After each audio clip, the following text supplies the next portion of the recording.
This Christmas will be unlike any other in our lifetime. Our day-to-day lives have changed and been heavily disrupted.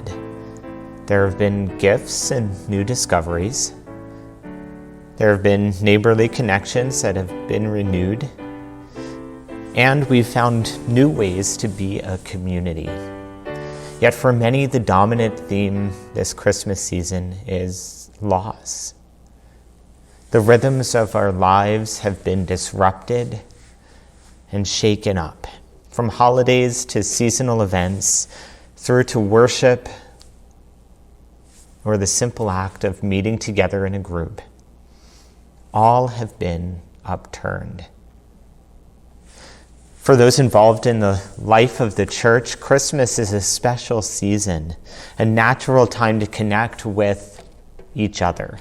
From special meals together, holiday events, and Christmas worship, all are ways that we can connect with each other, and they're rich opportunities to draw people together. These Christmas traditions are often idealized, and for a good reason, for we long for meaning and connection that they offer. They also go to the very heart of our purpose as a community, as a people of God, to extend and to experience God's love. Christmas is a time when we open doors wide to our neighborhood, and yet this year it's different. In addition to practical changes, many of us are tired or worn out from pandemic living. For some, the Christmas season will be accompanied by loneliness, having smaller gatherings, with feelings of isolation only amplified because of the time we live in. Those with ongoing mental health challenges may have found this year particularly hard. And so as we enter into this Christmas season, whether your ideal, your perfect Christmas is a luxurious dining table, a crowded living room, or a thoughtful candlelight service, this year will not be perfect. This year will not be perfect. Perhaps this year is less a time to say to our neighbors, come and see, come and visit, but instead a time to say this year has been hard. Let's look for light together. What does it mean to look for light? It means first acknowledging the darkness and then bringing it before God and allowing His presence to illuminate our circumstances and our hearts. And so that's what this time together is going to be about. Finding light in the darkness. The activities contained here will take, depending on how long you want them to take. Could be an hour, though this video is much shorter. This resource is designed to be used by you to help you enter into a period of reflection during this season of Lent. And so wherever you are, I invite you to join with me on a journey consisting of 3 movements. One of lament, one of reflection, and one of gratitude. Each movement will offer opportunities for learning, time for contemplation, and activities to help you look for the light in the darkness. What you'll need here as you gather, you might want to pause the video at this point to gather a few things. You need pen and paper. Ideally, if you have some different colored pens, that would be best. You also need a candle for a little bit later on today. There'll also be some music and other links that you can follow in the comments below that help you enter into this season, this period of time. So as we embark on this time of finding light in the darkness, I ask you to consider the best time for you to do this activity, because it may stir up emotions. It calls us to be in touch with our feelings, our emotions. Issues may come up which are uncomfortable. So if this is not the time to work on those things, perhaps find another time to come back and do that. Consider maybe having a supportive friend ready to call, to talk through things that you experience here. And so let us look for light in the darkness. Our first movement is one of lament, as we long for the light. Lament is a biblical practice involving an expression of grief that offers a way of navigating difficult life experiences. Reading through the Psalms, we see God's people calling on Him, reminding Him of His character and His promises. Lament occurs in the context of an ongoing relationship. Even when there is despair, there is the expectation that God is present. God may seem distant, but He is dependable and true. The psalmists allow themselves to sit with their emotions and to express them. In an article appearing earlier this year in Time magazine, a theologian named N.T. Wright reflected on lament in the context of the pandemic. He says, "It is no part of the Christian vocation then to be able to explain what is happening and why. In fact, it is part of the Christian vocation not to be able to explain and to lament instead.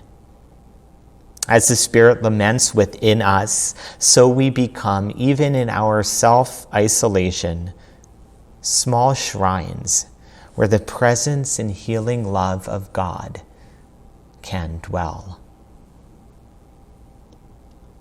So I encourage you to find a piece of paper here at this point as I take some time there'll be a few readings here.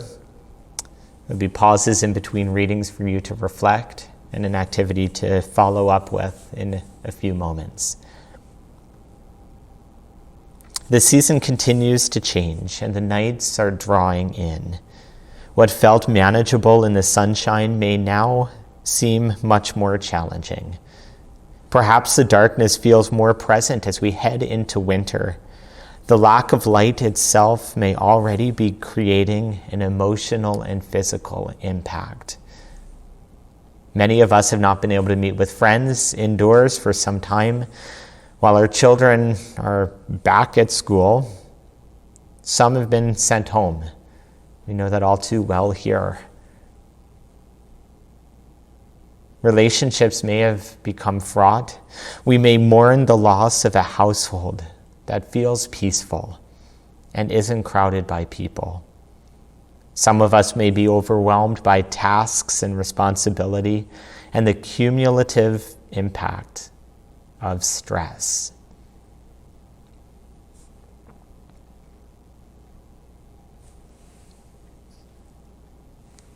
Losses we have encountered this year may have been life-changing.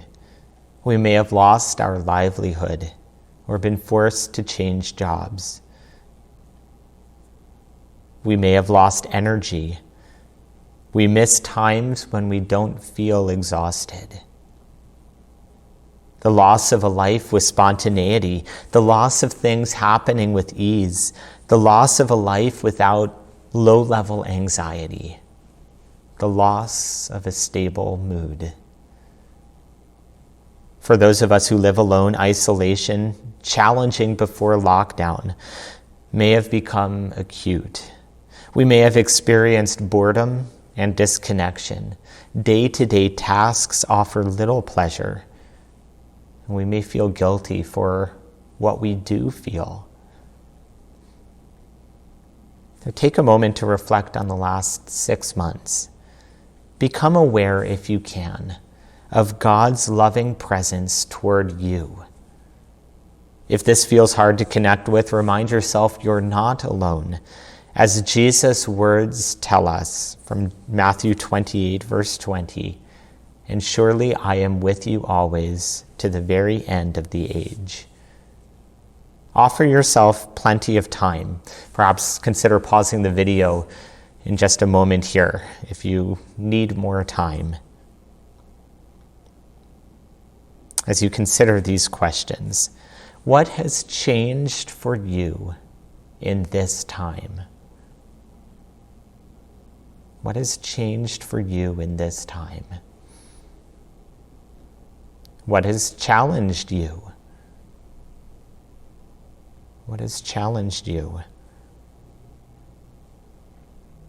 What do you miss from your life as it was?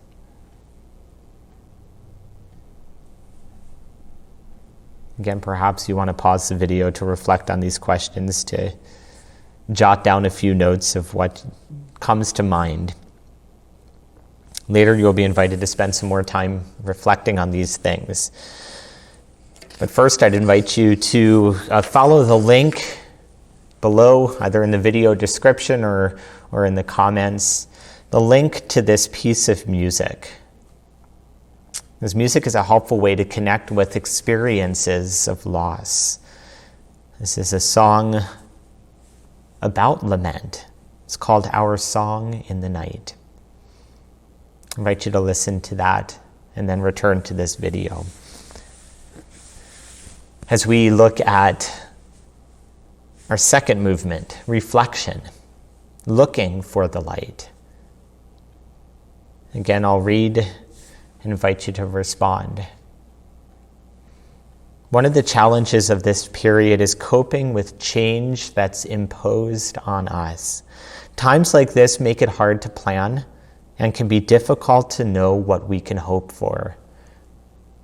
The structures and rhythms of our lives have changed and have not yet been replaced by anything permanent or familiar. As we wait to see if our freedoms will return, this impacts our relationships. God's people experience displacement throughout the Bible. And around the world, we know that refugees face the difficult decision of leaving their homeland. For many of us, this year's removal of choices and accompanying disruption creates an echo of exile. Choices are reduced. We feel oppressed by external constraints and lack the freedom we once had. Although not geographic exiles, we may feel exiled from our normal life. The book of Isaiah was written during a time of exile, and it offers us this from Isaiah 9, verse 2. The people who walked in darkness have seen a great light. Those who dwelt in a land of deep darkness, on them has light shone. During a time of oppression for a nation, there comes a word of hope. Is it possible there are already lights shining in the darkness in this season? Theologian Alexander Shea names the movement this way. This is the powerful message of Christmas we need at the moment, that the deepest dark is not the place where grace goes to die. The deepest dark is the place where grace goes to be reborn. We have all faced losses and heartache. Many of us feel weary. It may feel like the deepest dark this Christmas, whether we are part of the church community or not. These experiences of loss may offer a point of connection with each other. It's as if we're all in an upturned boat clinging to the side. We are doing our level best to stay afloat, but many of us are struggling. In his Advent reflection, Brennan Manning offers a picture of being truly vulnerable and dependent on God's grace alone. He writes, "We are shipwrecked at the stable. The shipwrecked at the stable are the poor in spirit who feel lost in the cosmos, adrift in an open sea, clinging with a life and death desperation to the one solitary plank. The disruption of this year continues and losses abound. Could these disruptions offer moments of grace? I encourage you to look at the image here on the screen, made by the artist Scott Erickson. Once again, if you're able, become aware of God's love surrounding you. If it's helpful, recall the phrase, "The deepest dark is the place grace goes to be reborn." Might there be an invitation for you? Or you may choose to draw from Scripture.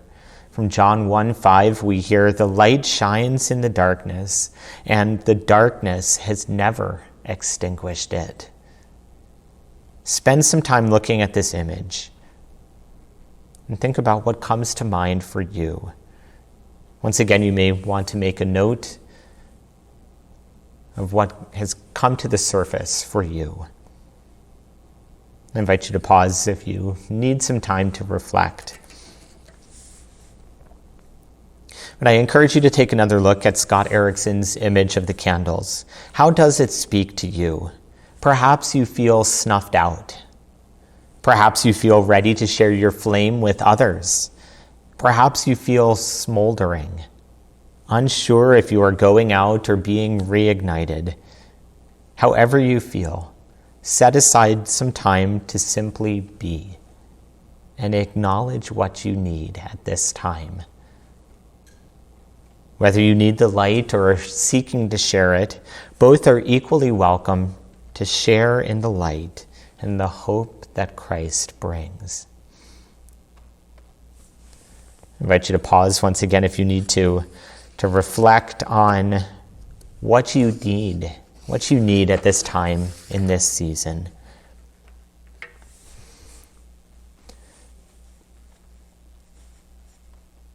Movement number 3 is gratitude, living in the light. For some of us, the practice of giving thanks is a daily activity. In Thessalonians, Paul instructs his readers to rejoice always, pray continually, give thanks in all circumstances, for this is God's will for you in Christ Jesus. All of life is a gift from God, and God is the giver of all goodness. This truth can be a reliable compass point in turbulent times, and some will be aware that the practice of gratitude has psychological benefits which can be incorporated into a daily routine. Robert Evans, the professor of positive psychology, offers this. He says that gratitude heals, energizes, and transforms lives in a myriad of ways, consistent with the notion that virtue is both its own reward and produces other rewards. Gratitude takes us outside ourselves, where we see ourselves as part of a larger, intricate network of sustaining relationships. Relationships that are mutually reciprocal. Gratitude is one of the most common emotions that Christianity seeks to evoke and sustain in its believers. The Hebrew Bible is replete with the motif that man owes God gratitude for life, health, and sustenance. And so I invite you to think. Write down some things that you are thankful for. Circumstances may make it difficult to feel gratitude at the moment. But perhaps ask yourself where you have encountered meaning, encouragement, or hope this year. Maybe you're thankful for the way that you've adapted and learned, or how you've helped others. You may find it helpful to draw a gratitude circle. It's a simple process of starting with a word at the center and then allowing words to come out from it like rays of sunshine. There's an example here on the screen. You may like to share this with others in your family, in your household, with friends. And as you do that, consider how it makes you feel sharing these thoughts. And you may like to make a note of that, to pause the video at this time, to reflect on that. But as we bring our time to a close, consider the ways you can offer some light in the deepest dark, either to yourself or to those around you. As we have said, this year is less a time to say to our neighbors and our friends to come and gather, come and see, and instead a time to look for light together, even in this imperfect Christmas season. I invite you to get your candle, to find your candle, and to light it.